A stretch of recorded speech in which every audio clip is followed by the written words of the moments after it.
sont en train de parler avant l'indépendance, de parler de l'indépendance et dans la bonne entente, parce qu'ils ont le sourire, et qui se mettent d'accord sur ce qui va se passer et tout. Et est-ce qu'à l'extérieur ça se passe bien? Non. Non, donc c'est un petit peu contradictoire. Oui.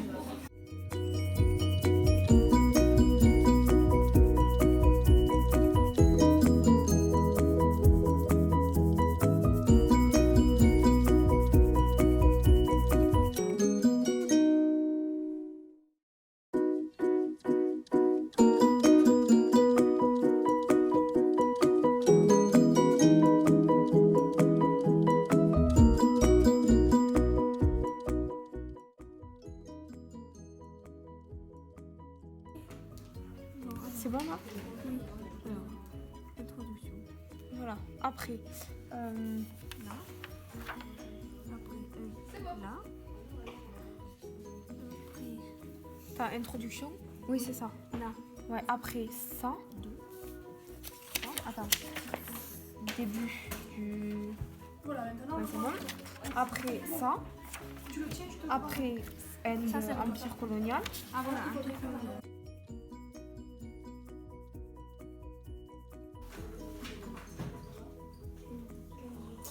L'émancipation de l'Asie, l'exemple de l'Inde et de l'Empire britannique. L'Inde est considérée comme le joyau de l'Empire colonial britannique. Depuis l'entre-deux-guerres, un puissant mouvement nationaliste, le Parti du Congrès, dirigé par Nehru, réprime violemment le mouvement. En 1945, des négociations avec les nationalistes est dictée par un certain réalisme politique. Bonjour, aujourd'hui nous allons parler de la décolonisation de l'Inde et de l'Algérie. En Inde, la décolonisation a commencé en 1947. Eh bien bonjour à tous, aujourd'hui on va parler de l'histoire géo et de la décolonisation.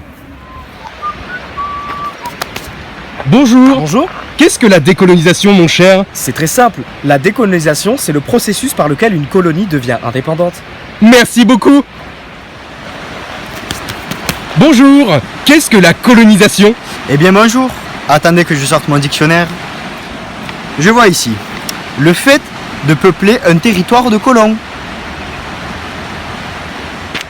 Eh bien tout de suite je vais vous raconter l'histoire de la décolonisation de l'Inde. L'Inde était considérée comme le joyau de l'empire colonial britannique.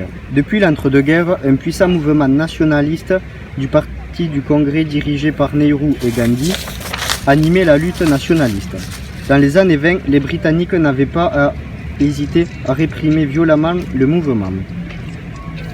En 1945, des négociations avec les nationalistes est dictée par un certain réalisme politique. Les négociations s'engagent alors que le pays est secoué par les violences entre les communautés hindoues et musulmanes, provoquées par le refus des nationalistes musulmans d'envisager un État indépendant unitaire. 12 millions de personnes doivent être déplacées et Gandhi est assassiné par un nationaliste hindou qui n'admet pas la partition. En mars 1947, Lord Mountbatten sera le dernier vice-roi des Indes. Après des siècles de colonialisme, sa mission principale était la transmission vers l'indépendance. Vous pouvez donc le voir à droite, effectuant des négociations avec Gandhi, celui-ci à gauche. Tout cela avec paix et sérénité. Et tout de suite, l'histoire de la décolonisation de l'Algérie. En Algérie, entre 1954 et 1962, la classe politique française refuse l'idée d'indépendance, car il lui semble que la puissance française ne peut se passer de ses colonies. Elle tient à conserver son empire, quitte à mener... Et voilà, c'est déjà terminé. N'hésitez pas à nous suivre sur les réseaux sociaux. Et pour de prochaines vidéos, restez connectés!